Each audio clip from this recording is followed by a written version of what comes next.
जी मैं एक जवान हूँ, एक सैनिक हूँ।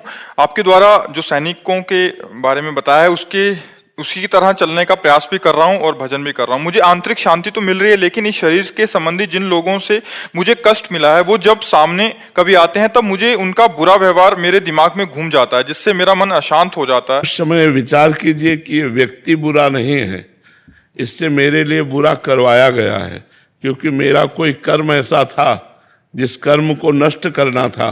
तो भगवान ने इस समय उसकी वो वृत्ति कर दी कि मेरा अपमान किया, मेरी हानि की, मेरे प्रतिकूल बोला, मेरे प्रतिकूल आचरण किया। उसमें इस बेचारे का क्या दोष?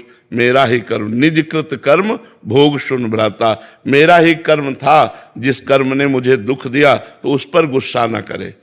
कोई हमें दुख सुख नहीं दे सकता, ये बात ध्यान रखना।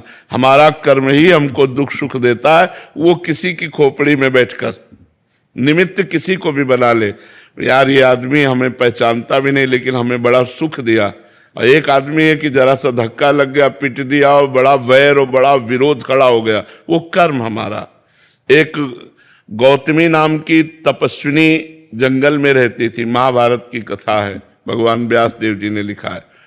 तो उनके एक पुत्र था, उस पुत्र को एक सांप ने काट लिया और वो जो जंगली कोल भील होते हैं वो उनके पुत्र को लाकर कहा, देवी आपका पुत्र मर चुका है और इसको सांप ने काटा है।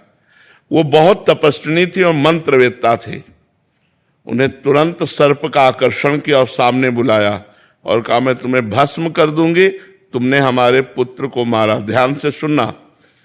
तो सर्प ने कहा, आप भस्म कर सकती हैं लेकिन मैंने नहीं काटा, मेरे से कटवाया गया है। किसने कटवाया? बोले मृत्यु ने। तुम्हारे बालक के ऊपर जो मृत्यु का आक्रमण हुआ उसने मुझे निमित्त बनाकर कटवाया। तो उनकी बात समझ में आ गई, तपस्विनी थी, उन्होंने मृत्यु का आकर्षण किया। मृत्यु से कहा, मैं तुम्हें भस्म कर दूंगी, तुमने बालक को सर्प से कटवाया। तो उसने कहा, मैंने नहीं कटवाया, काल ने।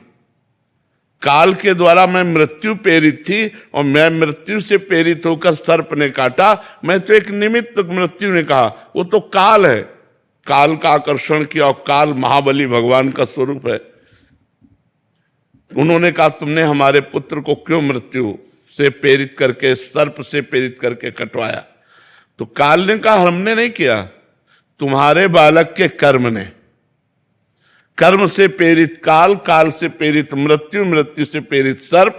घूम के बाद कहा है कि तुम्हारे बालक का कर्म ऐसा था जिससे इसको सर्प ने काटा।